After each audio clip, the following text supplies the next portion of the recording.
Hello and welcome back to the channel. Today we're going over all the Tarkir Dragonstorm spoilers that were spoiled over the weekend and today. So let's jump right into it and talk about the first card, the Rock Cursed Rakshasa, which is 2 mana for 5/5. It's a demon, has trample and decayed, so when it can't block and when it attacks, you sacrifice at the end of combat.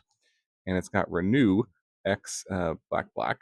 Exile the card from your graveyard, put a decayed counter on each of X target creatures. Activate only as a sorcery. So on the surface level, this card is kind of decent on its own. It's like 2 mana. You can kind of get in once for 5 damage, and then you can renew it and kind of put decay counters on your opponent's creatures so they can't block. So it seems pretty good in like an aggressive deck. And then if their creatures attack, then they have to sacrifice them. I guess you could put that on your own creatures if you wanted to have some sacrifice synergies with it, but it seems mostly designed for an aggressive deck. But there are quite a few different synergies and interesting ways I think you can use this card. Being a 2 mana 5/5 just on its own is certainly interesting, and also being a demon because of the Unholy Annex, we got the curves into this. That's kind of interesting. Although if you do play Unholy Annex and then you attack with this, you wouldn't have a demon in play anymore, so it wouldn't give you the Unholy Annex trigger. So you kind of have to keep it in play to keep getting that, but it does curve into it, so something to consider. It's kind of nice with things that double its power with like bulk up or Skullport Nexus. You could, two bulk ups gives this 20 power with trample, which is pretty sweet, or anything that copies bulk up. Or if you give it like double strike and then bulk up, or then the Skullport Nexus is kind of nice. You can play this on turn 2, turn 3, play the Skullport Nexus, and then attack. And then when it dies, you get a token from the Skullport Nexus, another 5/5, right? So, and then you can double that power. So that's kind of cool. Nice, interesting synergy. You could play like Jund with all of these. With Alicia, who laughs at fate, pretty good as well. If you play that on 3, attack with this, and then it dies, it'll trigger Alicia, and you can trigger it to come back because of the raid ability, because it only has a mana cost of 2. So that's kind of cool. Just keep coming back each turn. Maybe you can fling it with full down Thrill Seeker, bring it back with Claim to Fame and Pioneer. Um, all kind of interesting options. I think this card is pretty decent. I mean, on its own, I'm not sure it would be playable, but it has some pretty interesting, cool synergies. I think that you could use it with. So I wouldn't be surprised if this does find a home in some sort of aggressive or sort of pump combo fling deck in standard or other formats. But yeah, we'll have to see. This is a cool one. All right, next up we've got the Cori-steel Cutter, which is a 2 mana equipment, and it says equipped creature gets +1/+1 and has trample and haste. So pretty nice. And then Flurry, when you cast your second spell each turn, you create a 1/1 white monk creature token with prowess, and then you attach the equipment to it, and you can equip it for 2. But this is kind of like, I don't know, like a Bitter Blossom almost effect. It's a 2 mana artifact, and it can, in theory, create a 1/1 creature and attach itself to it each turn. And the creature itself has prowess. So, there's a lot of kind of cheap prowess cards already in standard. There's like a blue-red prowess deck, and this kind of would fit right into it. I could see potentially a few copies of this going into the deck. Because, we have Sleight of Hand, we've got Opt, just a bunch of cheap cantrips, and other cheap prowess threats already. So, things that you can double spell pretty easily. Like if you want Swift Spear into this, it triggers prowess on the Swift Spear itself, and then the next turn, play Sleight of Hand and then Opt, and then triggers prowess on the Swift Spear twice. Make a token, it equips right to the token, and then if you have another 1 mana spell, you can give another prowess to both the token and to this, and it has trample and haste. So I don't know. I think this is certainly can run away with the game pretty quickly. Pretty powerful. Maybe there's other ways to use this card too, just like put it on a giant creature that you want to give trample and haste to.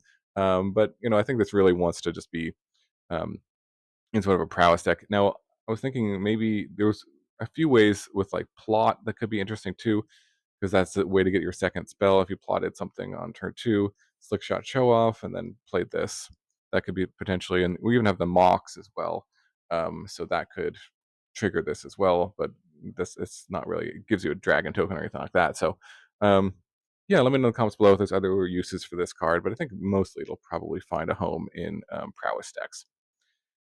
Okay, next up we've got the Hollowmurk Siege. This one I think is pretty powerful. This is a 2 mana enchantment. So another siege where you choose either Sultai or as ban, and whenever a counter is put on a creature you control, draw a card. This ability triggers only once each turn. And Abzan is whenever you attack, put a +1/+1 counter on target attacking creature. It gains menace until end of turn. So this is kind of reminiscent of Innkeeper's Talent with the +1/+1 counter, the second mode. And you could use this in combination with like Heartfire Hero to kind of keep putting +1 counters on Valiant creatures, things like that. You would have to go to like 3 colors. But it does give Menace, which Innkeeper's Talent doesn't. But Innkeeper's Talent, has other modes too. So I feel like if you're going to really use this, I think the first mode is probably the better of the two. Just to draw tons of cards, like with what's it called? The Restvine Cultivator can put an oil counter on itself every turn, or Optimistic Scavenger puts a counter on it. If you want that into this, puts a counter, draw a card. Um, Twitching Doll puts a counter on itself every time it taps. Could be interesting again with Calyx to copy this and then kind of draw more cards. Calyx puts counters on itself and other things when enchantments come into play. So there's certainly a lot of synergy there. And again, note the first ability says this ability triggers only once each turn. So you can trigger it on your turn and your opponent's turn, which is why kind of the cultivator and the twitching doll are kind of nice because you could tap them on your opponent's turn to draw another card, or if you have something like Snakeskin's Veil, like on your opponent's turn, just draw a card for that. So 2 mana to potentially draw 2 cards per turn cycle is extremely powerful, I would say. It also has the other mode to give your creatures buffs and give them menace. So I don't know. I think this card is pretty pushed, to be honest. I think it's definitely got a lot of power to it, and I wouldn't be surprised if it sees some play somewhere. The biggest downside is maybe the mana cost. You do have to have 2 specific colors, but I think the payoff with the card advantage or with the counters, and giving some evasion to your creatures is certainly there. Okay, next up we've got the Flamehold Grappler, which is 3 mana for a 3/3 first strike. When this creature enters, copy the next spell you cast this turn when you cast it, and then you can choose new targets for the copy. So this card is really interesting. Again, with plot cards, all the Jeskai stuff kind of wants you to play multiple stuff in the same turn. This is kind of no exception. If you like plotted Cunning Coyote on 2, and then you played this, and then you play the Cunning Coyote, you get 2 Cunning Coyotes on the stack, right? And then they both come into play, and you could both pump this, so you could attack for 5, and then 2 the coyotes, so that would be attack for 9 total on turn 3. It's pretty decent. Like a 5/5 first striker and 2/2/2 hasters. Or you could leave one back to block or whatever. So I think this is kind of sweet with plot cards. There's in Pioneer, there's kind of a combo with Neoform, although that is like 4 colors. Kind of interesting. There's like a wizard that can come to play that copies Neoform. So you can kind of get another copy of Neoform in the stack and then copy that over and over again. So there's a combo there, just to point that out. But in standard, maybe 3 blind mice is kind of sweet with this because it creates a copy of it, and then you get another 3 blind mice. So if you had 6 mana, it might be a little too slow, but you know, maybe it's worth it. If you played this and then you played 3 blind mice, you get a token copy of the 3 blind mice, right? And then you get another 3 blind mice come to play. You get 2 1/1s, and then the next turn you could start creating 2 copies of the copy of 3 blind mice, and then it just kind of spirals out of control with that kind of combo. So maybe that's one way to enable that combo, or just another way to enable that combo, which is potentially worth it. But yeah, this card is, I think, just on a surface level, um, fairly powerful. Let's just say you had like a 1 mana removal spell, torch the tower, something like that. You play this, torch the tower, kill 2 things. That's not bad. That's not bad value either. So maybe you're kind of using it with combos with plot, 3 blind mice. Maybe you're just using it for value. I think this card is pretty decent overall. Okay, next up, we got this is one of my favorite cards in the set, actually. um, Herd Heirloom, which is a 2 mana artifact, and it says add 1 mana of any color, spend this mana only to cast a creature spell. Until end of turn, target creature you control with power 4 or greater gains trample, and whenever this creature deals combat damage to a player, draw a card. So do 2 different tap abilities on a mana rock, and mana rocks are fairly rare. We've got 1, I believe, in standard right now, but things that ramp your mana that aren't creatures are more powerful because they're harder to disrupt. And this one is interesting too because you can actually use the mana right away, the colored mana right away.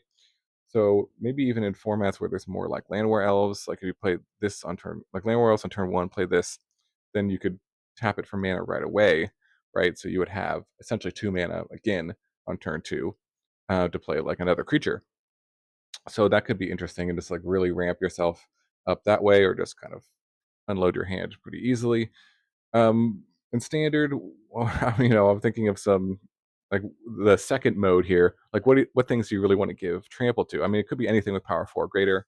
So there's tons of options like that. Like you could play even like Sheldred on turn 3 and then give that trample and draw more cards with that. So that could be interesting. But I was really kind of trying to go big here with like Gigantosaurus, because this ramps into Gigantosaurus. You could even like if you played again Land Elves on turn 1, this turn 2, Gigantosaurus turn 3, and then start giving it trample, attacking, drawing cards. Could be sweet. Yargle and Moltani, maybe even like Urborg, Lorgoyf are cards that you really want to give trample to.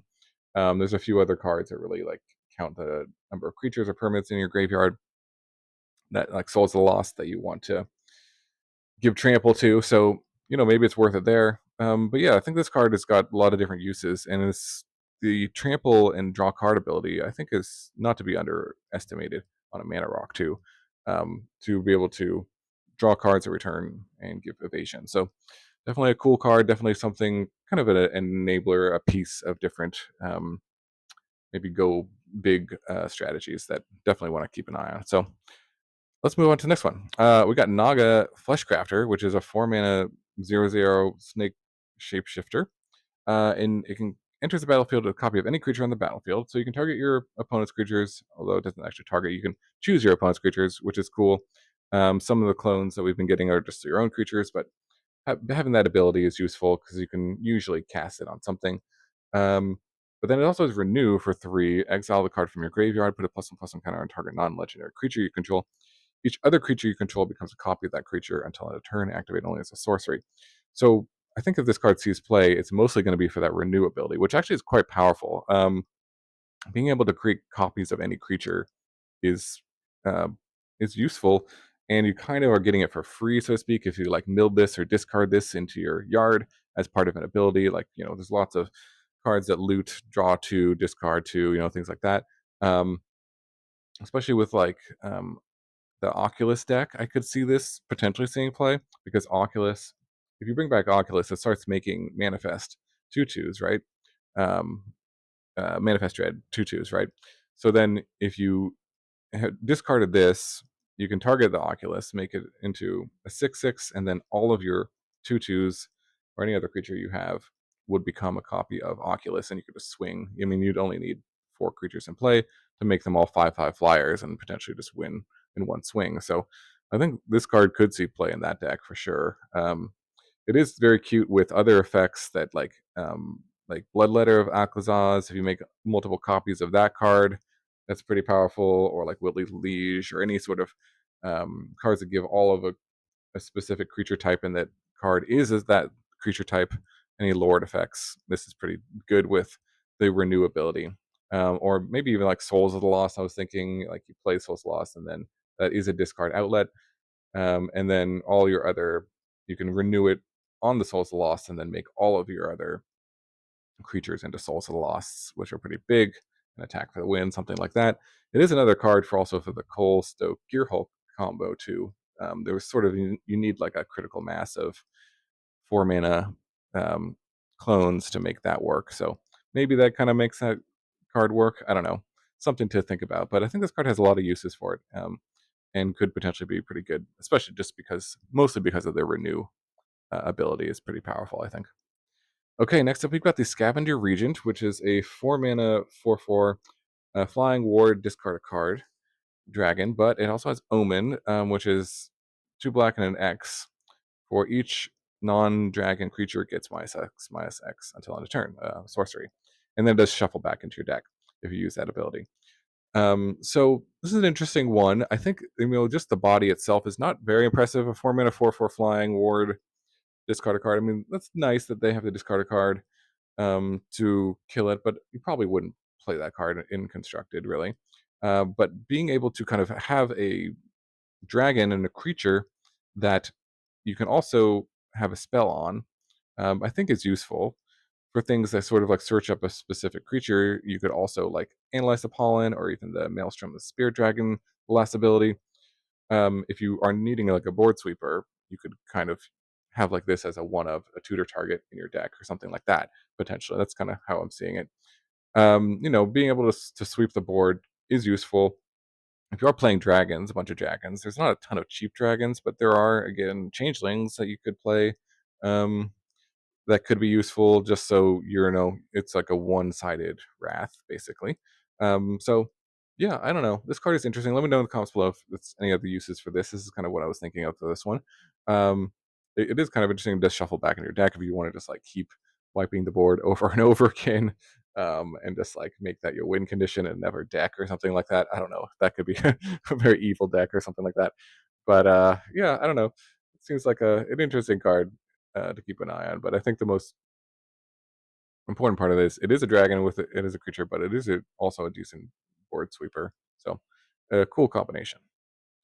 Okay, next up we've got Revival of the Ancestors, which is 4 mana for a saga enchantment. And then chapter 1 is create 3 white spirit creature tokens. When I read this, I was like, oh, they have flying. No, they don't have flying. So you just get 3/1/1s, but then you get to distribute 3+1/+1 encounters among 1, 2, or 3 target creatures you control. So they become essentially 2/2s, or you can make one into a 4/4. Distribute however you want, or distribute onto your other creatures. And then it says creatures you control gain trample and lifelink until end of turn. So not bad. You could potentially give all the. I mean, you get all those. The 6 power that you get basically gets lifelink and trample. So on its own, it seems okay, not bad. It seems like a little slow to me. You probably wouldn't play this, but you feel like you need some interesting synergies for this to be good. It seems pretty good to me, like with Regal Bunnycorn, because by itself it puts 4 permanents into play. So if you play that, it pumps your Bunnycorn. And then the last mode of giving trample and lifelink to Bunnycorn is also really good too. So maybe there's something there. Again, with Calyx, kind of sweet if you can make copies of this. They do curve into each other. If you play Calyx and you play this, and you can hit your opponent and make an additional copy of this, that can really kind of get out of hand potentially. So that could be interesting in a Calyx deck. But yeah, let me know in the comments below again for this one. I'm not sure if there's any other sweet uses for this. I mean, giving trample to big creatures can be useful, and lifelink as well. So I think the power level is there, but you kind of have to build your deck to use these abilities well around this card. So, all right, let's move on to Nature's Rhythm, which is 2 green and an X for sorcery. Search your library for a creature card with mana value X or less, put it onto the battlefield, then shuffle. And then it has Harmonize for 4 green and X. So you can cast it from your graveyard it costs an additional 2 green basically, but you get the same effect twice, which is pretty powerful. And this effect is pretty powerful by itself. Maybe this brings back kind of elves in standard. We have Layer Elves, kind of curves interestingly in like turn 1 Layer Elves, turn 2 you can cast this to get another 1 mana elf, something like that. And then the following turn you can harmonize it. Um, you know, you could play like a 1 of Crater Hoof in your elf deck and use this to search that up. Um, and maybe in the Rot Priest decks where you're just trying to find a bunch of copies of Rot Priest and then target all of them and kill your opponents that way. This card seems pretty decent because you can harmonize and get another copy of it. It also is kind of interesting with things like, again, like Gigantosaurus or creatures that have really high power, the harmonize thing. Like if you played this, say if you went like Land Elves, played this, get another Land Elves, um, and then you played Gigantosaurus, and then you harmonized with the Gigantosaurus, you could use the 10 power of it to get a 10 drop, like a Progenitus or something, and put that directly into play. So the harmonize ability, I think, is what makes this card very good, and potentially quite powerful to use. Not just that you can use it again, but you can tap your creatures to reduce the cost. So definitely an interesting one, and I think it could see some play. There is sort of like a battle that does similar things, but that you can't really flash that back. So I think this card is a little better than that. Yeah, let me know in the comments below again any other ideas for this one. Okay, next up we've got the Songcrafter Mage, which is 3 mana for a 3/2 human bard flash. When it enters, target instant or sorcery card in your graveyard gains Harmonize until end of turn. Its Harmonize cost is equal to its mana cost. So, like Snapcaster Mage, it kind of gives your spell uh, flashback-ish, but Harmonize here. So Harmonize is kind of better than flashback because you can tap your creatures to pay for the cost. So this card is potentially quite powerful, I would say. I was thinking, like, how could you really use this? I mean, maybe this town ain't big enough to like bounce it and recast that again. Um, Another round to like blink it and then blink all your stuff and then use this to uh, flash it back again and then like blink all your stuff a ton more times. That could be kind of interesting. I don't know how good that is. Or like with cards with X in their mana cost, like Song of Toad Intense, if you had another big creature with like a lot of power, you could use that to reduce the cost of the song. It's very sweet with Collected Company um, in like Pioneer. If you say have 5 mana up and you Collected Company into this thing, then you could give Collected Company Harmonize and then cast it again if you have 1 mana, 1 green mana up, by tapping itself to pay for the 3 generic in Collected Company. So definitely an interesting card and pretty powerful, potentially, to kind of give something in your graveyard Harmonize. Let me know if there's any other interesting uses for this one, but it seems pretty sweet to me. I mean, the casting cost is certainly challenging, forces you into 3 colors, but yeah, definitely a sweet one to consider. Okay, next up we've got the Call of the Spear Dragon. Spear Dragons. 5 mana, 1 of each color, enchantment. You know this is going to be good. Dragons you control have indestructible. Cool. At the beginning of your upkeep, for each color, put a +1/+1 encounter on a dragon you control of that color, and if you put a +1/+1 encounter on 5 dragons, you win the game. So if you have 5 dragons, each with different colors, in play, you win. Not so easy if you're just playing dragons. Like, you know, there's not like a 1 mana dragon in standard, anyways, of a certain color, a 2 mana dragon of a different color, 3 mana dragon of another color, 4 mana dragon. I can't really think of like a dragon curve that has all the different colors that would work out for this. You could, there is dragons of each color, but how can you kind of cheat on this? Well, you have 2 ley lines potentially that could work out. You got the Leyline of the Guild Pack, which gives everything all colors, and Leyline of Transformation, which makes potentially all your creatures dragons. So you could use those, or use both of those in combination. I was thinking with Season of the Burrow, those 4 cards do give you a win here. So because then you'd have 5 dragons, all of all colors, and then you would be able to win. But if you also have changelings, that can be another way to have a cheap dragon. The 3 tree mascot. The problem with that is that card doesn't have any color because it's a shapeshifter. So you'd have to have the ley line for that to work. But could be something to consider if you just play a bunch of changelings in the ley line and this. But outside of like the win the game condition, giving all your dragons indestructible is pretty decent, and just putting +1/+1 encounters on them every turn is also decent. So maybe this has a shot at like just for that use. I mean, it's challenging to cast. You have to be playing 5 colors. So I really just can't see this being very competitive card at all, but certainly a fun one. Sort of, let's get some against the odds going. Uh, Seth. So I would love to see that, but maybe I'll build a jank brew around this as well. But yeah, I don't know. Maybe there's an easier way that I'm not thinking of to get this win off. But yeah, let me know in the comments below. Sounds pretty fun. Okay, and now some uncommons, a couple uncommons here. Teaming Dragonstorm. Again, the only reason I want to point this out is because it's got interesting synergy with Leyline Transformation. The Dragonstorm says it's 4 mana. When it enters, you make 2/2/2 soldiers, and then when a dragon enters, you return it to your hand. Now, if those soldiers are also dragons, it's going to bounce this back to your hand every turn. You can kind of keep playing this over and over again for 4 mana. maybe play some things that reduce its cost. Things like that could be interesting. It seems a little janky to me and probably not that good, but something to consider with this card as well. Yeah.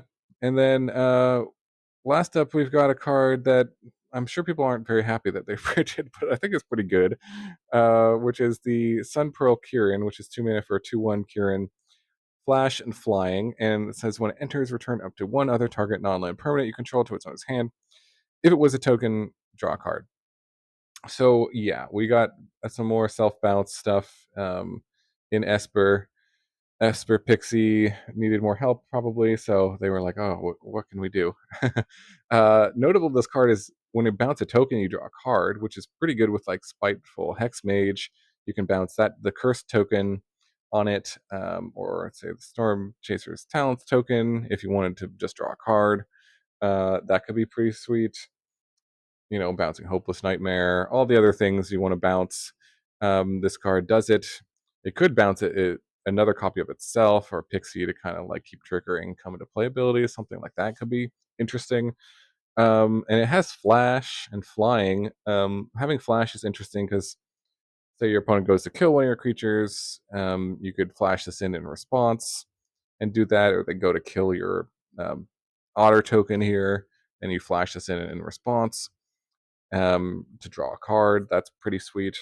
So this card seems pretty good to me, and I wouldn't be surprised if it does see some play in the Esper Pixie list. But yeah, so hooray for that, I guess, for people who like playing against that deck. I don't particularly. But yeah, good. So thanks so much for watching. That is the end of all the spoilers from over the weekend and today so far. Let me know in the comments below what you're thinking about the set. I've got so many brews coming that I hope you're excited about this set as well. A lot of hype. You know, definitely better than Aether Drift for at least from a brewing potential. I think there's a lot of cool stuff. Let me know in the comments below what you're thinking about for the set, what you're most excited to build, any combos or synergies that I missed. Yeah, feel free to comment, and thanks so much for all the likes. Anyone who's joined the channel for membership, really appreciate you. So thanks so much for watching. I really hope you have a wonderful day, and I will see you next video.